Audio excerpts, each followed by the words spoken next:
প্রথম যেটা করা হতো যে মনিটর করা হতো যে এই যাকে গ্রেপ্তার করা হবে বা যাকে গুম করা হবে তাকে মনিটর করে আইডেন্টিফাই করা হতো কোন সময়টায় তাকে পিক আপ করাটা সহজ। তারপরে একটা পিক আপ টিম যেত, এই পিক আপ টিম সাদা পোশাকে যেত। এই পিক আপ আমাদের সঙ্গে আছেন তাজুল ইসলাম। তাজুল ইসলাম, আপনাকে স্বাগত জানাই।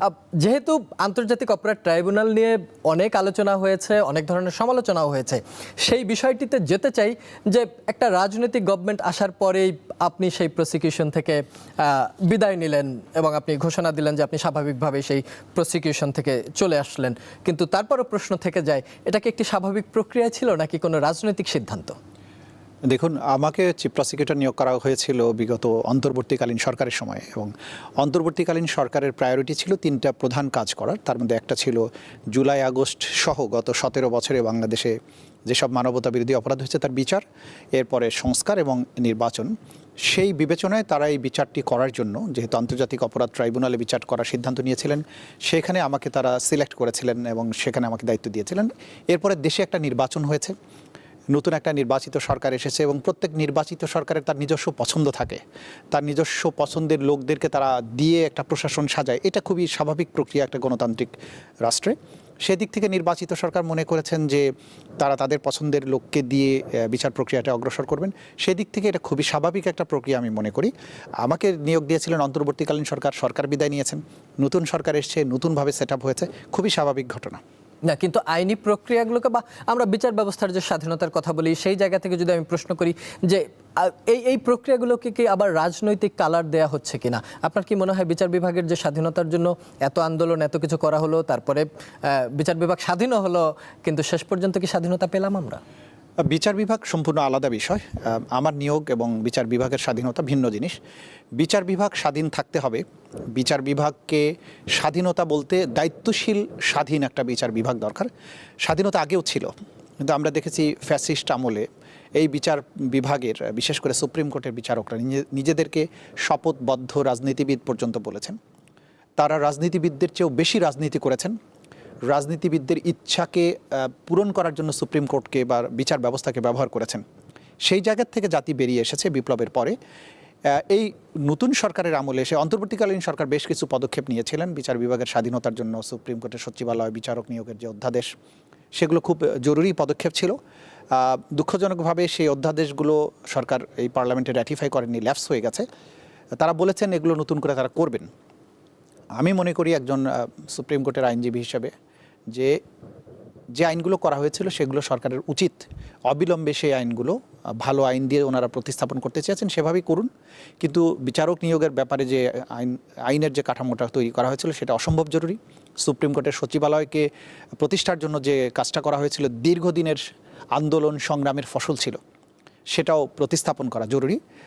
সেইটা করবেন তারা নিশ্চয়ই। কিন্তু আন্তর্জাতিক অপরাধ ট্রাইব্যুনালে যে বিচার প্রক্রিয়া আছে, যে বিচারক প্যানেল আছেন, তারা আগেরটাই রয়ে গেছেন এবং সেখানে আমরা আমাদের সময় থেকে যেটা চেষ্টা করেছি যে মূলত মানবতা বিরোধী অপরাধের বিচারটা নিষ্পন্ন করা, সেই কাজটা চলমান আছে। এখন বাকি প্রক্রিয়ার মধ্যে তারা কিভাবে অগ্রসর হবেন এটা আমি জানি না, কিন্তু যে বিচার প্রক্রিয়াগুলো চলমান রেখে এসেছি আমি, সেগুলো তো চলমান যেহেতু আছে এবং সেখানে আমরা প্রায়োরিটি দিয়েছিলাম যারা মানবতা বিরোধী অপরাধের মধ্যে টপ কমান্ডার ছিলেন, মূলত তাদের বিচার করা। কারণ 2024-এর যে মানবতা বিরোধী অপরাধ সেটা বাংলাদেশ জুড়ে হয়েছিল, হাজার হাজার আসামি কিন্তু এর মধ্যে সম্পৃক্ত। সব মানুষের বিচার করতে গেলে এটা অসম্ভব একটা কাজ হয়ে যেত এবং সেটা দুনিয়ার ইতিহাসে কোনো জায়গায় এরকম লাখ লাখ মানুষের বা হাজার হাজার মানুষের বিচার করা সম্ভব হয়নি। সেই জায়গাতে আমাদের আইনে কিন্তু সেই সুযোগটা দেওয়া হয়েছিল যে আপনি যদি এখান থেকে সুপিরিয়র কমান্ডারদের বিচারটা করেন তাহলে মূলত অপরাধের বিচারটা সম্পন্ন করা যায়। এর সাথে যারা অন দি গ্রাউন্ডে সবচাইতে বেশি নিষ্ঠুরতার সাথে সম্পৃক্ত ছিল তাদের বিচারটা করা, এবং বাকি যারা অফিসিয়াল পজিশনের কারণে সম্পৃক্ত ছিলেন তাদের ব্যাপারে রাষ্ট্রকে আসলে রিকনসিলিয়েশনের একটা দিকে যাওয়ার যে বিষয়টা আছে সেই দিকেই যেতে হবে। সেই দিক থেকে আমরা বেছে বেছে মামলাটা করেছিলাম। যারা একদম কমান্ডিং জায়গায় ছিলেন তাদেরকে আসামি করে বিচার প্রক্রিয়াটা শুরু হয়েছে। প্রধান যিনি কমান্ডার ছিলেন, যার জন্য এত অপরাধ, সেই শেখ হাসিনার বিচার সম্পন্ন হয়েছে, তাকে মৃত্যুদণ্ড দেওয়া হয়েছে। তার যে স্বরাষ্ট্রমন্ত্রী ছিলেন তাকে মৃত্যুদণ্ড দেওয়া হয়েছে। যিনি আইজিপি ছিলেন তাকেও সাজা দেওয়া হয়েছে, কিন্তু তিনি যেহেতু নিজে থেকেই রাষ্ট্রকে এই অপরাধের তথ্য উদ্ঘাটনের ব্যাপারে সাহায্য করেছেন এবং আন্তর্জাতিক অপরাধ ট্রাইব্যুনালের আইন অনুযায়ী এই সুযোগটা আছে, সেজন্য তাকে লেসার পানিশমেন্ট দেওয়া হয়েছে। কিন্তু তিনি এই অপরাধের সমস্ত সূত্র, সমস্ত যে বিস্তৃতি কোথা থেকে কমান্ড আসতো, এই জিনিসগুলো উদ্ঘাটন করেছেন। সেভাবে এই বিচার প্রক্রিয়াটা ওইখানে সম্পন্ন হয়েছে। এবং বাকি যারা মন্ত্রী পরিষদের সদস্য যারা এগুলো করেছেন, পুলিশের মধ্যে সবচাইতে যারা নটোরিয়াস অফিসার ছিল, যারা গণহত্যার সাথে সম্পৃক্ত, যারা গুম, ক্রসফায়ার এগুলোর সাথে জড়িত, তাদেরকে আসামি করে বিচার প্রক্রিয়া চলমান আছে। সুতরাং এটা চলমান যতটুকু আছে, এটা ব্যাপারে তো কোনো প্রশ্ন তোলার সুযোগ নেই। এগুলো বিচারের ঐতিহাসিক প্রয়োজনেই এগুলো করা হচ্ছে। পরবর্তী যদি অন্য কোনো বিচার এখানে আসে, সেগুলোর ব্যাপারে সরকার সিদ্ধান্ত নেবেন তারা কিভাবে করবেন এটাকে। আপনি যে সময়টুকু ছিলেন এই সময়ের মধ্যে গুরুত্বপূর্ণ কয়েকটি মামলার রায়ও হয়েছে। এগুলো নিয়ে হয়তো আপনাদের এন্ড থেকে সমালোচনা না থাকলেও রাজনৈতিক জায়গা থেকে সমালোচনা রয়েছে, বা যে আসামিরা পলাতক তাদেরকেই সর্বোচ্চ সাজা দেওয়া হয়েছে, কিন্তু যারা গ্রেপ্তার রয়েছেন তাদের সাজার জায়গাটা তাদের তুলনায় অনেক কম ছিল। এই জায়গায় কি আপনাদের তদন্তের জায়গায় বা যুক্তিতর্কের জায়গায় কোনো ব্যর্থতা রয়েছে?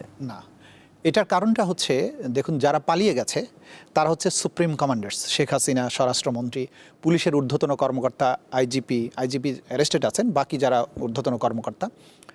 চরম সাজাটা হবে যিনি প্রধান কমান্ডার তার। গ্রাউন্ডে যারা কনস্টেবল লেভেলে একদম নিম্ন পদস্থ অফিসার, যারা একদম বর্ডার ফলো করেছেন, তাদের ক্ষেত্রে লেসার পানিশমেন্ট হবে, এটাই স্বাভাবিক। বাস্তবতা হচ্ছে যারা টপ কমান্ডার, 5ই আগস্টের পরে যখন বাংলাদেশে কোনো পুলিশ বাহিনী ছিল না, আইন শৃঙ্খলা রক্ষাকারী বাহিনী বলে আসলে প্রাতিষ্ঠানিকভাবে কিছুই ছিল না, সবগুলো থানা বন্ধ হয়ে গিয়েছিল, পুলিশ পালিয়ে গিয়েছিল, সেই সময় গণহারে এইসব প্রধান অপরাধীরা বাংলাদেশ থেকে পালিয়ে গেছে। সুতরাং পালিয়ে যাওয়াদেরকে যেহেতু গ্রেপ্তার করা যায়নি, কিন্তু তাদের যেটা প্রাপ্য সাজা সেটা তো দিতে হবে, সেটা দেয়া হয়েছে। কিন্তু লেসার পানিশমেন্ট যাদেরকে দেওয়া হয়েছে তারা অধিকাংশই পালিয়ে যেতে পারেনি বা যায়নি, কিন্তু তারা ঘটনাস্থলে ছিল, তারা গুলি করেছে, যেগুলো ভিডিও ফুটেজে অন্যান্য তথ্য প্রমাণে আইডেন্টিফাইড হয়েছে। বিশেষ করে চানখারপুলের মামলায় আপনি বলতে পারেন যে এখানে আদালত যে দৃষ্টিভঙ্গিটা নিয়েছিলেন, যে যেহেতু এরা নিম্নপদস্থ পুলিশ, তারা যেহেতু হুকুম অনুযায়ী কাজ করেছেন, যদিও হুকুম অনুযায়ী কাজ করাটা কোনো এক্সকিউজ হতে পারে না আন্তর্জাতিক অপরাধ ট্রাইব্যুনালের আইন অনুযায়ী, কিন্তু তাদের ব্যাপারে তারা লিনিয়েন্ট ভিউ নিয়েছেন, কম সাজা দিয়েছেন।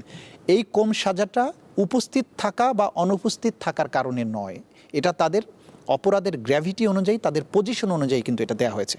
যদিও এই সাজাতে প্রসিকিউশন, আমি যখন ছিলাম, প্রসিকিউশন এটাতে সন্তুষ্ট হয়নি, ফলে এর বিরুদ্ধে কিন্তু সুপ্রিম কোর্টে আপিল দায়ের করা হয়েছে আমার সময়েই। সুপ্রিম কোর্ট নিশ্চয়ই ডিসাইড করবেন, কিন্তু তাদের যে অপরাধ, কতটুকু সম্পৃক্ততা, কতটুকু দায়, এটা তদন্তে উদ্ঘাটিত হয়েছে, সেটা আদালতেও সাক্ষ্য প্রমাণের মাধ্যমে উপস্থাপিত হয়েছে। কিন্তু সেটাকে কতটুকু সাজা দেয়া হবে না হবে এই সিদ্ধান্ত নিয়েছেন আদালত, এখানে প্রসিকিউশনের কিছু করার ছিল না। তারপর প্রসিকিউশনের কিছু করার না থাকলেও ধরেন জনগণের ভিতরে একটা পারসেপশন তৈরি হয়। ধরেন গ্রামে প্রচুর লোডশেডিং হয়, এখন যদি মন্ত্রী বলে যে গ্রামে লোডশেডিং নাই, এটা মানুষের জন্য হাস্যকর হয়ে যায়। তো আপনারা সব কিছু তদন্ত করে দেখলেন, আমরা সবাই দেখলাম, যিনি গুলি করলেন, যার গুলিতে মানুষজন মারা গেল, তারই সাজা কম হলো, সেই ক্ষেত্রে তো আপনাদেরকে প্রশ্নবিদ্ধ করাই যায়। এই প্রশ্ন আমাদেরকে করে লাভ হবে না, কারণ হচ্ছে যে আমরা যদি সে যে গুলি করেছে তার গুলি করার দৃশ্যটা যদি আদালতে উপস্থাপন না করতাম, তাহলে সেটা প্রসিকিউশনের ব্যর্থতা হতো। আমরা কিন্তু আদালতে তার ভিডিও ফুটেজ, সে কোথা থেকে গুলি এনেছে, কিভাবে কি করেছে, সব কিছু উপস্থাপন করেছি। এখন উপস্থাপনের পরে যুক্তিতর্ক আমরা বলেছি তার সর্বোচ্চ শাস্তি হওয়া উচিত। কিন্তু আদালত যদি মনে করে যে এই লোকটার সমস্ত তথ্য থাকা সত্ত্বেও তার পজিশনের কারণে আমি তাকে লেসার পানিশমেন্ট দেবো, এটা প্রসিকিউশনের ব্যর্থতা নয়, এটা আদালতের সিদ্ধান্তের ব্যাপার। আদালত এটা রাইট ডিসিশন নিয়েছেন কি নেননি সেটা পরীক্ষা হবে সুপ্রিম কোর্টে। সেই কারণে আমরা কিন্তু সুপ্রিম কোর্টে আপিলটা দায়ের করেছি। প্রসিকিউশনের অথবা তদন্ত সংস্থার এখানে কোনো ঘাটতি নেই, কারণ যা উপস্থাপন করার প্রয়োজন ছিল তা উপস্থাপিত হয়েছে। উপস্থাপিত তথ্যের ভিত্তিতে তার মৃত্যুদণ্ড হওয়া সম্ভব। কিন্তু আদালত যদি মনে করেন যে তথ্য প্রমাণের ঘাটতি নাই, বাট তার অফিসিয়াল পজিশনের কারণে আমরা তাকে লেসার পানিশমেন্ট দিলাম, সেই ব্যাপারটা আসলে প্রসিকিউশনের ঘাড়ে চাপবে না। 24-এর এই আন্দোলনের আগেও আমরা প্রচুর রাজনৈতিক হত্যাকাণ্ড দেখেছি, রাজনৈতিক গুমের শিকার হতে দেখেছি অনেকে ফিরে এসেছে, অনেকে ফিরে আসতে পারেনি। আন্তর্জাতিক অপরাধ ট্রাইব্যুনালেও আপনাদের কাছে অনেকগুলো কেস স্টাডি রয়েছে যেগুলো আপনারা দেখেছেন, বা তদন্ত যেগুলো এসেছে, আপনি চিফ প্রসিকিউটর হিসেবে নিশ্চয়ই সেগুলো জানেন। আমরা একটু শুনতে চাই কেমন ছিল সেই সময়গুলো, বা আসামিদের জীবনেই বা কী ঘটেছে, কতটুকু আপনারা পেয়েছেন বা কতটুকুই জনগণকে জানাতে পারছেন। দেখুন, 17 বছরে যে মানবতা বিরোধী অপরাধ, বিশেষ করে গুম, ক্রসফায়ার এবং বিচার বহির্ভূত যে হত্যাকাণ্ড, এটা মহাকাব্যিক।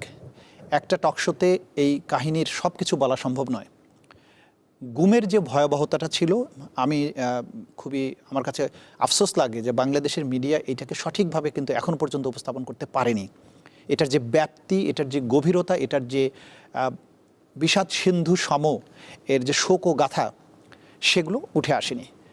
দেখুন, গুম বিষয়ক যে কমিশন ছিল সেখানে হাজার হাজার অভিযোগ জমা পড়েছিল এবং তারা হাজার হাজার সাক্ষী নিয়েছেন। যারা ভিকটিম তাদের বক্তব্য যেমন নিয়েছেন, ফিরে আসা ভিকটিমদের তাদের পরিবারবর্গের সাক্ষ্য নিয়েছেন, তেমনি যে সমস্ত অফিসারদের বিরুদ্ধে অভিযোগ করা হয়েছে এবং যে সমস্ত সংস্থা এই অপরাধগুলোর সাথে সম্পৃক্ত ছিল তাদের ব্যাপারে ব্যাপকভাবে তারা জবানবন্দি নিয়েছেন এবং সেখান থেকে তারা তথ্য উদ্ঘাটন করেছেন। 3টা রিপোর্ট তারা দিয়েছেন, প্রথম অন্তর্বর্তীকালীন রিপোর্ট, দ্বিতীয় অন্তর্বর্তীকালীন রিপোর্ট এবং চূড়ান্ত রিপোর্ট। এই 3টা রিপোর্টে তারা কিন্তু এই গুমের ভয়াবহতা ভালোভাবে তুলে ধরেছেন, কিন্তু সেটা মিডিয়াতে রিফ্লেক্টেড হয়নি। আন্তর্জাতিক অপরাধ ট্রাইব্যুনাল ওই হাজার হাজার অভিযোগের মধ্য থেকে কয়েকশো অভিযোগের ব্যাপারে তদন্ত রিপোর্ট দিয়েছে এবং সেগুলোর বিচার, 3টা মামলার বিচার চলছে। এখানে অনেক ভিকটিম এবং অনেক আসামি রয়েছে। এখানে আমরা যেটা দেখেছি যে এই গুমের বিষয়ে, গুমটা একটা সিস্টেমে পরিণত করা হয়েছিল, পদ্ধতিগতভাবে এটা করা হতো। প্রধান নির্দেশ আসতো শেখ হাসিনার কাছ থেকে, যে তার নির্দেশ ছিল যারাই রাজনীতিতে তার জন্য হুমকি হয়ে উঠবে অথবা কথা বলে তার সরকারকে বিব্রত করবে সেরকম লোকদেরকে নিশ্চিহ্ন করে দেওয়ার জন্য। সেই নির্দেশটা তিনি দিতেন তার প্রধান যে নিরাপত্তা উপদেষ্টা ছিল, সামরিক উপদেষ্টা মেজর জেনারেল তারিক আহমেদ সিদ্দিকী, তাকে দিতেন। এবং তারিক আহমেদ সিদ্দিকী যেহেতু নিরাপত্তা উপদেষ্টা ছিলেন, তিনি বিভিন্ন বাহিনীর উপর তার কর্তৃত্ব ছিল, বিশেষ করে র্যাপিড অ্যাকশন ব্যাটালিয়ন, পুলিশের বিভিন্ন সংস্থা এবং টু সাম এক্সটেন্ট ডিজিএফআইয়ের কিছু কিছু ক্ষেত্রে। এই সমস্ত জায়গায় তার নির্দেশে এই মানুষগুলোকে প্রথমে মনিটর করা হতো। মোবাইল এনটিএমসি বলে যে প্রতিষ্ঠানটা প্রতিষ্ঠা করা হয়েছিল, এটা আগে এনএমসি নাম ছিল, সেটার তত্ত্বাবধানে জিয়াউল হাসানের প্রধান ভূমিকা ছিল। উনি যখন র্যাব ইন্টেলিজেন্সের ডাইরেক্টর ছিলেন সেই সময় থেকে। তো প্রথম যেটা করা হতো যে মনিটর করা হতো, যে এই যাকে গ্রেপ্তার করা হবে বা যাকে গুম করা হবে তাকে মনিটর করে আইডেন্টিফাই করা হতো কোন সময়টায় তাকে পিক আপ করাটা সহজ। তারপরে একটা পিক আপ টিম যেত, এই পিক আপ টিম সাদা পোশাকে যেত। এই পিক আপ টিম কখনো র্যাব, কখনো ডিবি, কখনো এনএসআই, কখনো ডিজিএফআই, বিভিন্ন ইউনিটের লোকেরা কিন্তু তাদেরকে কিডন্যাপটা করতো এবং করেই রাস্তার থেকে হোক বাসার থেকে হোক এত দ্রুততার সাথে তাকে তুলে নেওয়া হতো যে রাস্তায় যদি পাশে কেউ থাকতো সে আসলে বুঝতে পারতো না যে এখানে কী হয়ে গেল কয়েক সেকেন্ডের ব্যবধানে। তাকে উঠিয়ে নিয়ে মাইক্রোবাসে তোলার পরেই প্রথমে যেটা হতো, তাকে হাত পা বেঁধে ফেলা হতো, চোখ বেঁধে ফেলা হতো। যে সমস্ত আসামিকে হত্যা করা হতো, আমরা যেগুলো প্রমাণ পেয়েছি যে অনেক ক্ষেত্রেই গাড়ির ভেতরেই হাতুড়ি, বড় লোহার হাতুড়ি থাকতো, মাথায় আঘাত করে তাকে মেরে ফেলা হতো। আর যদি সেভাবে না মারা হতো তাহলে তাকে ইনজেকশন দেওয়া হতো, অ্যানেস্থেশিয়া জাতীয় ইনজেকশন, চেতনানাশক। কখনো ফুল অজ্ঞান করে ওখানেই মেরে ফেলা হতো, অথবা হালকা অ্যানেস্থেশিয়া দিয়ে তাকে অজ্ঞান করে তারপরে তাকে ডিটেনশন সেন্টারগুলোতে নেওয়া হতো, সেখানে জিজ্ঞাসাবাদ করা, টর্চার করা, পরবর্তী পদক্ষেপ নেওয়া হতো। কখনো কখনো গাড়িতে তুলেই ব্যাটারি চালিত ইলেকট্রোকিউট করার যন্ত্র ছিল, তাকে তারা বলস মেশিন বলতো, সেইটা ভিকটিমদের যৌনাঙ্গে ক্লিপ দিয়ে বিদ্যুতায়িত করে এই মেশিনটা স্টার্ট করা হতো। ফলে এই বিদ্যুতায়িত করার কাজটা গাড়ির মধ্যেই শুরু হতো। এরপরে তাকে বিভিন্ন শহরের বিভিন্ন অংশে ঘুরিয়ে ফিরিয়ে তাদের সেন্টারে নিয়ে যেত, যাতে সে বুঝতে না পারে যে আসলে কোথায় তাকে আনা হয়েছে। সেখানে নিয়ে গিয়ে যে রুমে তাকে রাখা হতো, দেখা গেলো সেখানে 8 বছর তাকে বেঁধে রাখা হয়েছে। এবং সেখানে বেঁধে রাখার যে বিষয়টা, ভিকটিমদের জবানবন্দি যারা কোর্টে দিয়েছেন তাদের জবানবন্দি যদি আপনি ফলো করেন, যে একটা কোনো রকম ভেন্টিলেশনের ব্যবস্থা ছাড়া একটা রুম, যেটার ছাদ দেয়াল সব কিছুই হয়তো কালো রং করা, সেখানেও আবার হাত পা বেঁধে রাখতো, চোখ বেঁধে রাখতো। খাবারের প্রয়োজন হলে খাবারের টাইম এসে তারা দরজার নিচ দিয়ে তাকে খাবার দিত। তারপরে চিকিৎসার প্রয়োজন হলে ওখানেই ডাক্তারকে আনা হতো, কোনো দিন বাইরে বের করা হতো না। দিন না রাত বোঝা যেত না, বলা হতো না, তারিখ বলা হতো না, দিন বলা হতো না, কোথায় আছে সেটা বলা হতো না। আবার জিজ্ঞাসাবাদের জন্য টর্চার রুম ছিল, সেখানে ডেডিকেটেড টর্চার রুমে সেখানে ইলেকট্রোকিউট করার মতো ব্যবস্থা ছিল, ঝুলিয়ে মারা হতো।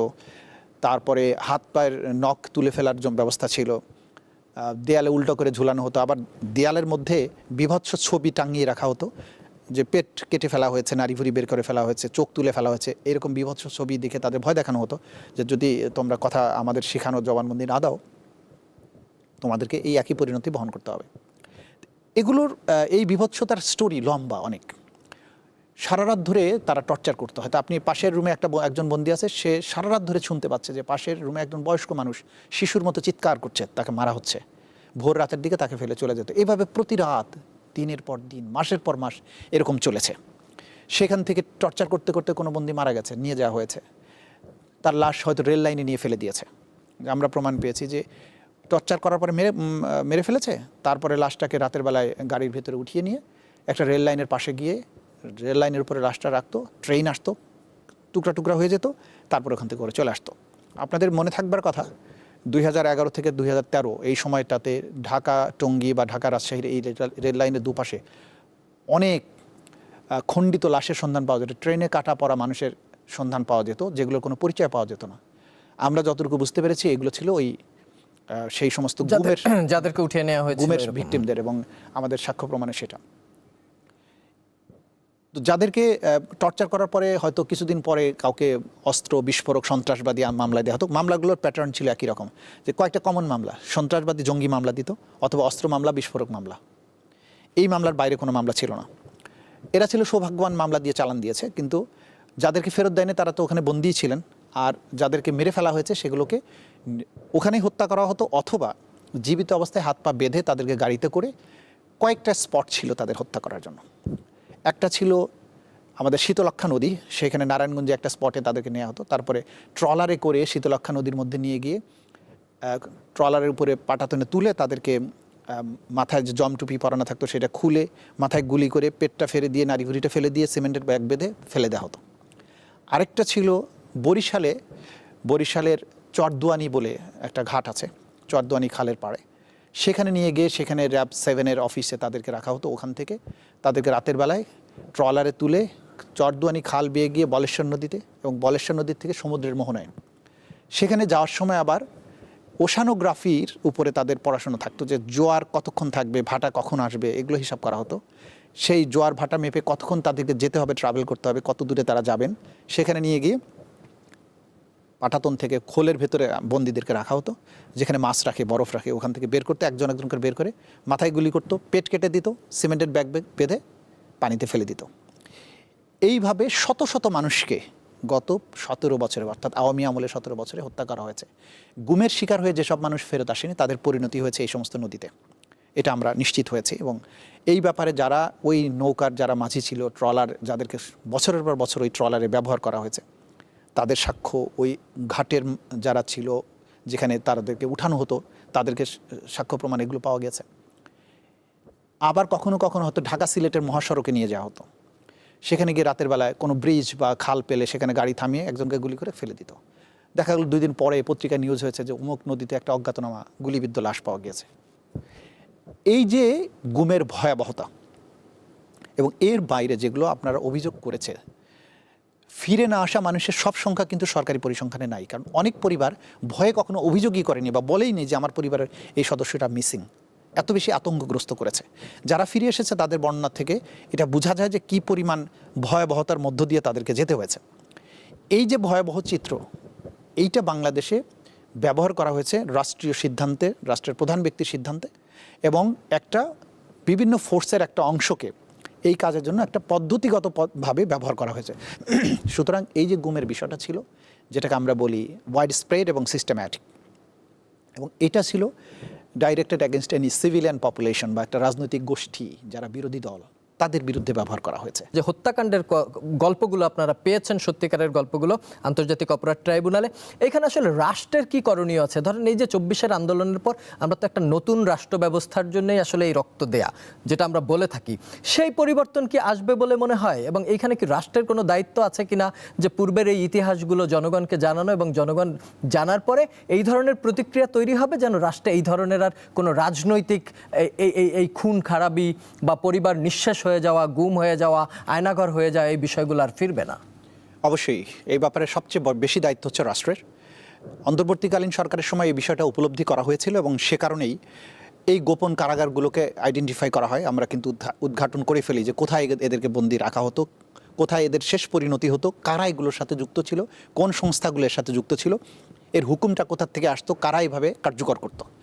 এটা যেহেতু উদ্ঘাটিত হয়েছে বিশেষ করে গুম কমিশনের রিপোর্ট এবং আন্তর্জাতিক অপরাধ ট্রাইব্যুনালের তদন্ত সংস্থার যে রিপোর্ট, এইটাকে যদি রোধ করতে হয় তাহলে এই সত্যটা জাতির কাছে খুব ক্লিয়ারলি উপস্থাপন করা দরকার।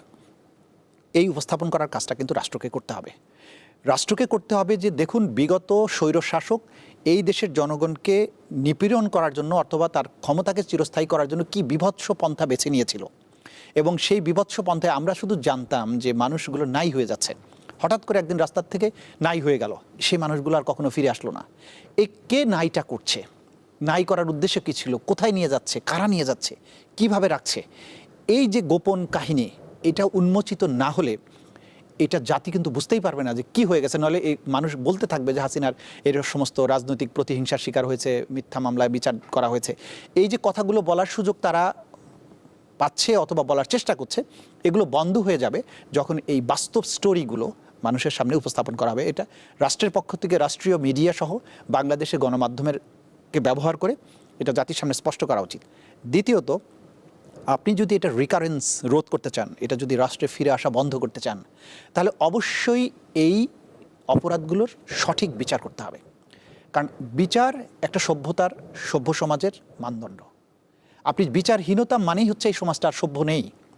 এত বিভৎস ঘটনা ঘটেছে হাজার হাজার মানুষের উপরে, এত পৃথিবীর সবচাইতে নিষ্ঠুরতম পন্থা একটা সিভিলিয়ানদের উপরে প্রয়োগ করা হয়েছে।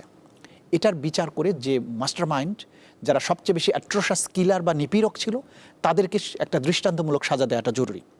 হয়তো এর সাথে অনেক মানুষ, বেশি মানুষ যদি জড়িত থাকে, অ্যাগেইন সবারকে সাজা দেওয়ার প্রয়োজন নেই। Top commander, top executor, planner, এদেরকে যদি সাজা দেওয়া হয়, তাহলে বাকিরা বা কোনো সংস্থা বা র্যাপিড অ্যাকশন ব্যাটালিয়ন সবচেয়ে বেশি এই কাজটা করেছে। বাংলাদেশের আর কোনো বাহিনী ভবিষ্যতে যদি এই বিচারগুলো হয়, দৃষ্টান্তমূলক শাস্তি হয়, তাহলে ভবিষ্যতে কোনো বাহিনী বা বাহিনীর কোনো অফিসার এই কাজগুলো করতে দুঃসাহস দেখাবে না। সুতরাং এই ফিরে আসা রোধ করার জন্য যা উদ্ঘাটিত হয়েছে তা প্রকাশ করা, এবং দ্বিতীয় তাদের ন্যায় বিচার নিশ্চিত করা। এই ন্যায় বিচার নিশ্চিত করার পরে ভবিষ্যতে একটা আইনি কাঠামো তৈরি করা, যাতে এই ধরনের অপরাধ করলে কাউকে কোনো রকম মার্সি করার সুযোগ থাকবে না, এই ধরনের আইনি কাঠামোটা থাকাটাও জরুরি। এই তিনটা কাজ যদি করা হয়, তাহলে কখনোই বাংলাদেশে আর গুম ফিরে আসবে না। কিন্তু কোনো জায়গায় যদি আমরা শৈথিল্য প্রদর্শন করি, তাহলে কিন্তু আমি ভয় পাই, আশঙ্কা করি যে এই সংস্কৃতি আবার ফিরে আসতে পারে বাংলাদেশ, এবং সেটা যদি ফিরে আসে, এটা বাংলাদেশের জন্য অসহনীয় হবে। বাংলাদেশ এই বোঝা কিন্তু আর বইতে পারবে না। বিভিন্ন দিক থেকে তো এই প্রশ্ন উঠেছে, আন্তর্জাতিক অপরাধ ট্রাইব্যুনাল এর আগে যে সরকারের আমলে গঠিত হয়েছিল, তারাও এটাকে রাজনৈতিকভাবে ব্যবহার করেছে, অনেক রাজনৈতিক নেতাকর্মীকে ফাঁসি দিয়েছে। ঠিক একইভাবে আপনারাও কি এটাকে সেই রাজনৈতিকভাবেই ব্যবহার করলেন, বা আওয়ামী লীগকে ফাঁসানোর জন্যই ব্যবহার করলেন, এরকম প্রশ্ন তো রয়েছে? মোটেই না। কারণ হচ্ছে আগের সরকারের আমলে এটা রাজনৈতিকভাবে ব্যবহৃত হয়েছে সত্য। কারণ তখন 50 বছর আগে ঘটে যাওয়া একটা স্বীকৃত বাহিনীর অপরাধের দায়ে রাজনৈতিক সিভিলিয়ানদের উপর চাপিয়ে দিয়ে বিচার করা হয়েছে, যাদের এভিডেন্স কী ছিল সেগুলো জাতিকে আমরা তখন জানিয়েছি। মিথ্যা মামলা সাজিয়ে দেওয়া হয়েছে, এবং তখন আইনগত দুর্বলতাও ছিল। কিন্তু জুলাই আগস্টের পরে যে ইন্টারিম গভর্নমেন্ট, তারা আইনগুলো সংশোধন করে যে সমালোচনাগুলো ছিল আইনের ব্যাপারে, যেটা আন্তর্জাতিক স্ট্যান্ডার্ডের সাথে যায় না, সেই সমালোচনাগুলোকে অ্যাড্রেস করে আইনের প্রয়োজনীয় সংশোধনী আনা হয়, যাতে করে এটা আন্তর্জাতিক স্ট্যান্ডার্ডের সাথে যায়। এরপরে বিচারক প্যানেল, আগের বিচারক প্যানেলের সব পলিটিক্যালি মোটিভেটেড বিচারক ছিল। এখন কিন্তু বিচারকদের ব্যাপারে কোনো অভিযোগ নাই যে এরা কোনো বিশেষ রাজনৈতিক দলের সদস্য কিংবা রাজনৈতিক উদ্দেশ্য হাসিলের জন্য গিয়েছেন। তদন্ত, প্রসিকিউশন, এই জায়গাতে আমরা যে স্বচ্ছতার আশ্রয় নিয়েছি, ক্রিস্টাল ক্লিয়ারভাবে দেখানো হয়েছে কিভাবে কোথায় কোন অপরাধ হয়েছে। সুতরাং মিথ্যা তথ্য, মিথ্যা সাক্ষী দিয়ে কোনো আসামিকে সাজা দেওয়া হয়নি। বরং গত 15 বা 17 বছরে, আওয়ামী লীগের 17 বছরে যে অপরাধ করা হয়েছে, সেখান থেকে সব অপরাধীকে না ধরে, হাজার হাজার মানুষকে না ধরে, আমরা মাত্র 300-র মতো আসামিকে আমরা আসামি করে বিচার করছি। কিন্তু আওয়ামী লীগ যে মাত্রায় বাংলাদেশে অপরাধ করেছে, জুলাই আগস্টের হত্যাকাণ্ড যদি ধরেন, বাংলাদেশের প্রত্যেকটা জেলায় হত্যাকাণ্ড হয়েছে, প্রত্যেকটা জেলায় মানুষকে গুলি করে আহত করা হয়েছে, ধ্বংসযজ্ঞ চালানো হয়েছে। আসামি যদি করতাম বাংলাদেশে সব মিলে তো অন্তত 50,000 আসামি হওয়ার কথা ছিল। 50,000 মানুষকে যদি আমি বিচার করতে যেতাম, তাহলে বলা যেতে পারতো যে এটা রাজনৈতিক উদ্দেশ্য প্রণোদিত বিচার। আমরা কিন্তু সেখানে রাষ্ট্রের সব বাহিনী মিলে, police, rapid action battalion, magistrate, আমলা, মন্ত্রী, এমপি, ছাত্রলীগ, আওয়ামী লীগ, যুবলীগ, সব মিলে 300 মানুষের বিরুদ্ধে বিচার হচ্ছে। তার অর্থ এটাই যে আমরা একটা পলিটিক্যাল পারসিকিউশনের দিকে যাইনি। আমরা সবচাইতে নটোরিয়াস এবং যারা জেনুইন পারপিট্রেটার, তাদেরকেই শুধু বিচারের মুখোমুখি করেছি। এটার পেছনে কোনো রাজনৈতিক উদ্দেশ্য নেই। এটার উদ্দেশ্য হচ্ছে এই রাষ্ট্রকে বিচারহীনতার সংস্কৃতি থেকে মুক্তি দেয়া, এবং যে নিষ্ঠুরতা এই দেশের ছাত্র জনতার উপরে করা হয়েছে তার প্রতিকার করা। যদি এটা প্রতিকার না করা হয়, ক্ষোভ কিন্তু দানা বাঁধবে। আপনি একটা রাষ্ট্রে যদি কোনো অপরাধের প্রতিকার থাকে, তাহলে মানুষ শান্ত থাকে যে না, আমার উপরে সংগঠিত অপরাধের বিচার হয়েছে। তা নাহলে মানুষ আইন নিজের হাতে তুলে নেওয়ার একটা প্রবণতা তৈরি হয়। গুমের যে ভয়াবহতা সেটার যদি বিচার না করেন, আপনি জাতির বিবেকের সাথে কাছে কি জবাব দেবেন? এই যে মানুষগুলো হারিয়ে গেল, ইলিয়াস আলী সাহেব একজন দেশপ্রেমিক রাজনৈতিক নেতা ছিলেন, তাকে কিভাবে তুলে নেওয়া হলো, সেই তুলে নেওয়ার সমস্ত তথ্য কিন্তু আমরা উদ্ঘাটন করেছি। তাকে হত্যা করা হয়েছে একই পদ্ধতিতে। এই যে মানুষগুলো যদি বিচার না পায়, ছাত্রদলের 8 জন ছেলেকে একসাথে তুলে নেওয়া হলো, কারা তুলে নিয়েছে আমরা বের করেছি। এখন এই যে এত ভয়াবহতা, এই বিচারকে আপনি কিভাবে রাজনৈতিক উদ্দেশ্য? ইলিয়াস আলীর বিষয়ে কি একদম আপনারা কনফার্ম হতে পেরেছেন? আমরা কনফার্ম হয়েছে, কে তুলে নিয়েছে, কারা কারা ইনভলভ ছিল সেগুলো পেয়েছি। শুধু লাশটা কোথায় ফেলা হয়েছে সেটা আমরা তখন পর্যন্ত বের করতে পারিনি। আমি জানি না এখন কত দূর এগিয়েছে, ও কারণে হয়তো একটু রিপোর্ট দিতে দেরি হচ্ছিল। কারণ একটা জিনিস আপনি মাথায় রাখবেন, যাদেরকে খুঁজে পাওয়া যায়নি তাদের মামলার তদন্তটা একটু জটিল, কারণ আমাকে শেষ পর্যন্ত যেতে হবে। উঠিয়ে নেওয়া হয়েছে এই পর্যন্ত আমি পেলাম, কিন্তু কবে কোথায় লাশটা ফেলে দিল ও পর্যন্ত হয়তো একদম অ্যাকুরেট না পেলেও মিনিমাম কাছাকাছি না গেলে বিচার প্রক্রিয়ার মধ্যে এটা কিন্তু একটা প্রশ্ন থেকে যায়, গ্যাপ থেকে যায়। এই জন্য যারা ফিরে এসেছে সার্ভাইভার, তাদের বিচারগুলো আগে হচ্ছে, এবং যাদেরকে কখনো ফিরে আনা যায়নি, যাদেরকে পাওয়া যায়নি, তাদের তদন্তগুলো চলমান আছে। কিন্তু সাক্ষ্য প্রমাণ থেকে যে বিশেষ কয়েকজন লোক এবং কনফার্ম ওয়েতে যে সেই হত্যাকাণ্ডগুলো করেছে, নিজে করেছে, তার বিচার কিন্তু চলমান আছে। এবং তার বিরুদ্ধে মানে আপনি হয়তো একটা ইন্ডিভিজুয়ালি বলতে পারছেন না যে অমুক আসামি অমুক ভিকটিমকে কখন মারা হয়েছে, আপনি জানেন না। কিন্তু আপনি জানেন যে এই সংস্থার এই ইউনিটটা এটা করেছে এবং এটার নেতৃত্বে ছিল অমুক, সে সবগুলো এক্সিকিউশন করেছে। এইটা যখন বের করতে পারবেন তখন তার বিচার তো আমরা করতে পারবোই।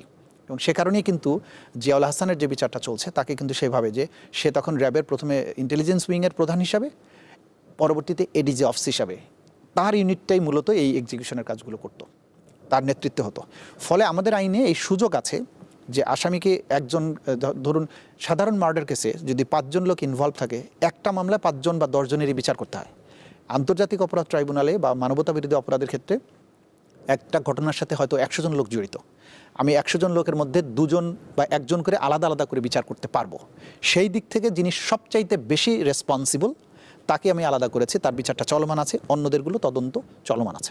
আপনার বিরুদ্ধে সমালোচনা ছিল যে আপনি একসময় জামাত নেতাদের আইনজীবী ছিলেন আগের আন্তর্জাতিক অপরাধ ট্রাইব্যুনালে, এবং পরবর্তী ট্রাইব্যুনালে আপনি প্রসিকিউটর হলেন। এই বিষয় নিয়ে এই সমালোচনার জবাব কিভাবে দেবেন? এটা কোনো সমালোচনাই না, কারণ এটা তো সত্য যে আমি জামাত নেতাদের পক্ষে মামলা করেছি, পরবর্তীতে প্রসিকিউশনে এসেছি। এই দুইটার মধ্যে কোনো কনফ্লিক্ট নেই। জামাত নেতারা আওয়ামী লীগের নির্যাতনের শিকার হয়েছিলেন, তখন আমি আসামি পক্ষের আইনজীবী থেকে সরকারের সেই পলিটিক্যাল পারসিকিউশনের বিরুদ্ধে আমি লড়াই করেছি। পরবর্তীতে আমি যে চিফ প্রসিকিউটর হিসেবে যাদের বিচার করেছি সেখানে জামাত ইসলামের কোনো লোক এইটার কোনো বাদী বা আসামি কোনোটাই না। সুতরাং এখানে কনফ্লিক্ট অফ ইন্টারেস্টের কোনো প্রশ্ন নেই।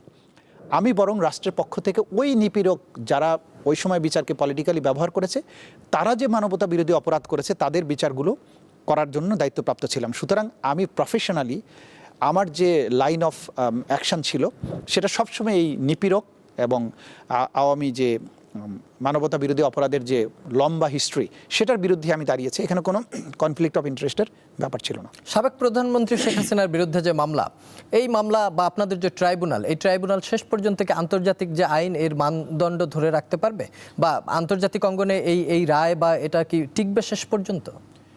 অবশ্যই টিকবে। বাংলাদেশে শেখ হাসিনার যে বিচারটা আমি সম্পন্ন করে এসেছি সেটা সকল আন্তর্জাতিক নর্মস, আন্তর্জাতিক আইনের সকল বিধিবিধান ফলো করে এই মামলাটা করা হয়েছে, রায় হয়েছে, মৃত্যুদণ্ড হয়েছে, সুপ্রিম কোর্টে আপিল বিচারাধীন আছে। এইটার ব্যাপারে আন্তর্জাতিক সম্প্রদায়ের কিন্তু ইনভলভমেন্ট ছিল।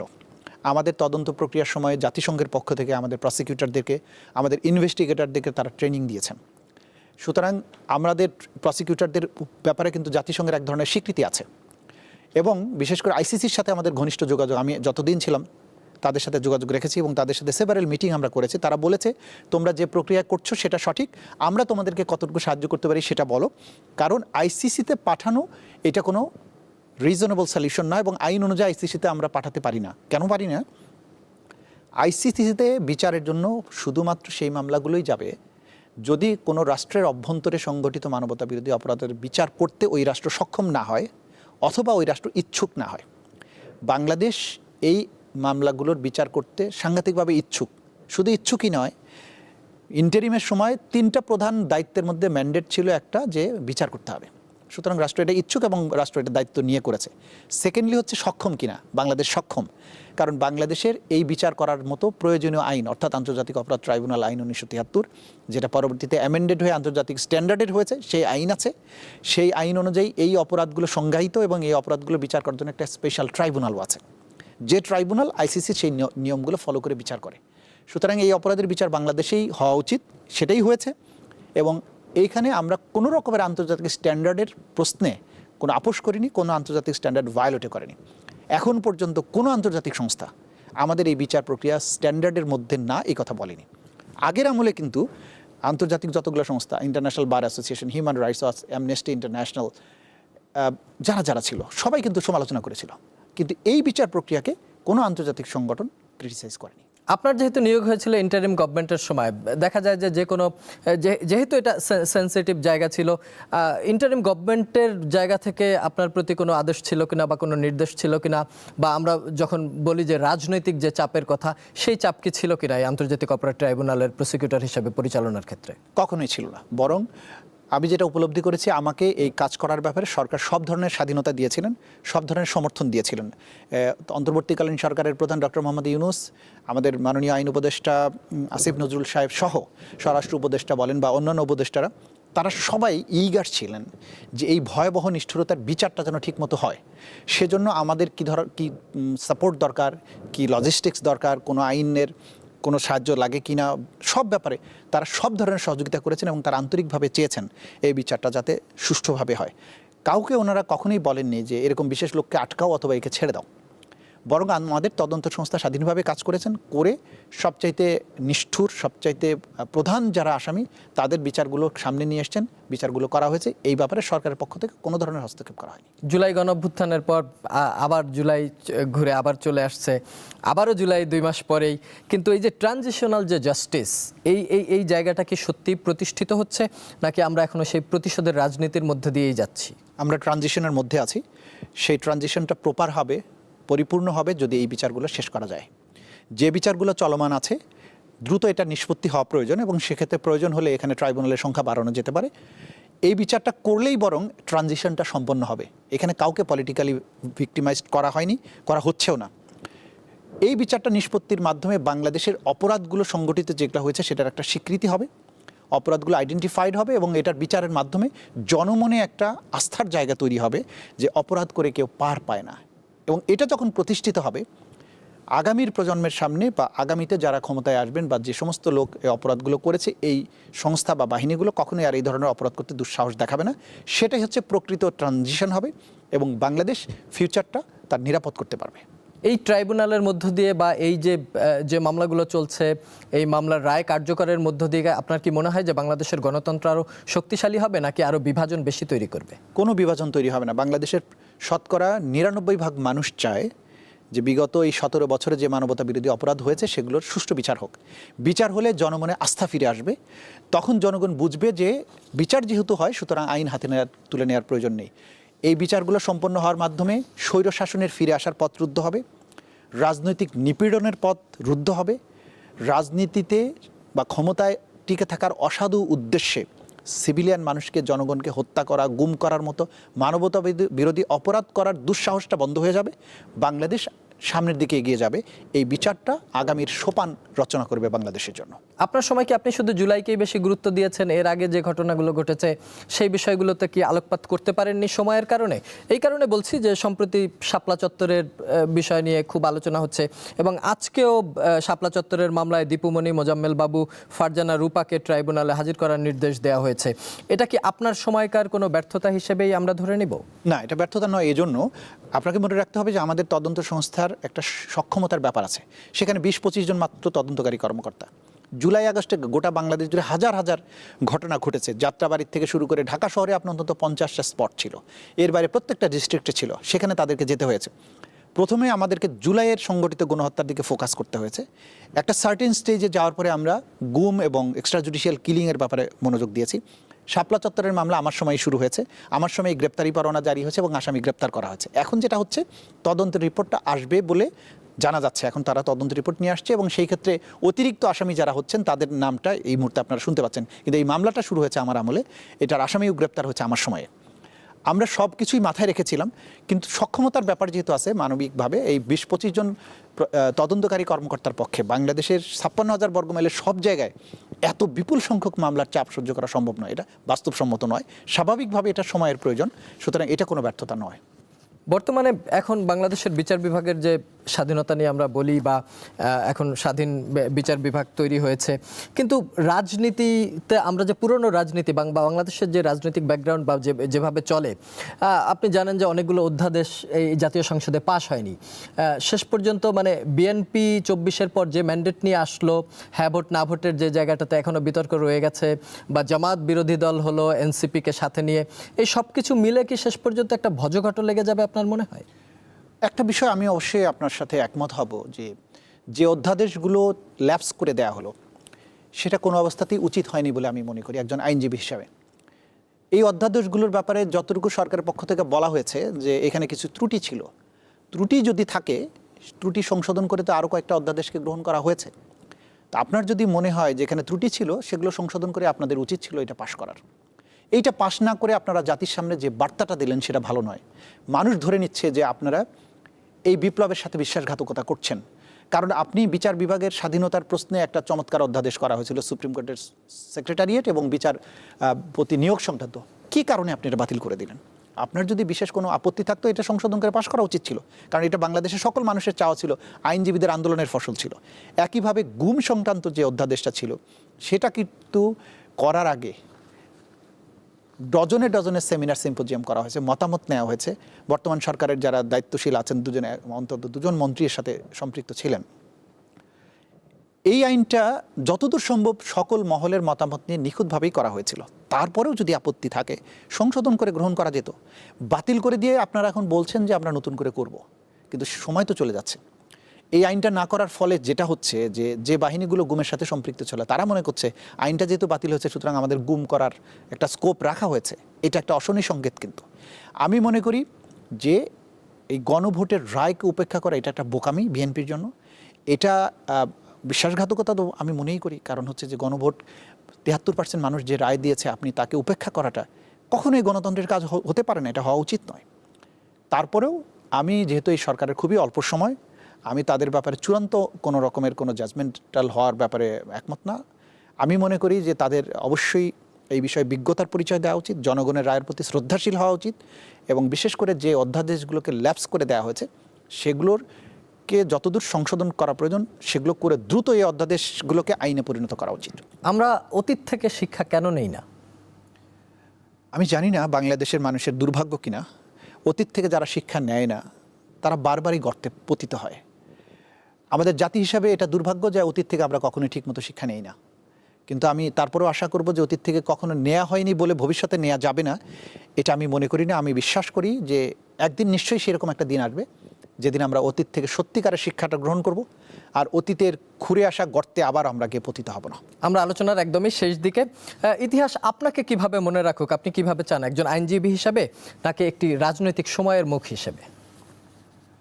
আমি চাই আমার মূল কাজটা যেহেতু আইনজীবী হিসাবে, আমি এই দেশের মানুষের অধিকার প্রতিষ্ঠার জন্যে আইন অঙ্গনে যে ভূমিকা রেখেছি আগামীতেও রেখে যাব। আমি চাই যে বাংলাদেশের মানুষের মানবাধিকার, আইনি অধিকার রক্ষার ব্যাপারে আমি একজন ক্ষুদ্র কর্মী হিসাবে যে কাজ করেছি, মানুষ সেটা যদি মনে রাখে সেটা আমার জন্য যথেষ্ট হবে। ছোট ছোট কয়েকটি প্রশ্ন করতে চাই, এক কথায় উত্তর। আইসিটি ন্যায় বিচার না বিতর্ক? অবশ্যই ন্যায় বিচার। জুলাইয়ের বিচার ঐতিহাসিক না রাজনৈতিক? অবশ্যই ঐতিহাসিক। আন্তর্জাতিক চাপ বাস্তব না অতিরঞ্জিত? আন্তর্জাতিক চাপ বিভিন্ন বিষয় থাকতে পারে, বিচারের প্রশ্নে আমি বলবো যে এখানে অতিরঞ্জিত, এখানে কোনো আন্তর্জাতিক চাপ নেই। রাজনৈতিক বিষয়ে নিশ্চয়ই আন্তর্জাতিক চাপ একটা বাস্তবতা। শেখ হাসিনা অ্যাকাউন্টেবল না টার্গেটেড? অ্যাকাউন্টেবল। আপনার অপসারণ স্বাভাবিক না অস্বস্তিকর? না, এটা স্বাভাবিক বলে আমি মনে করি।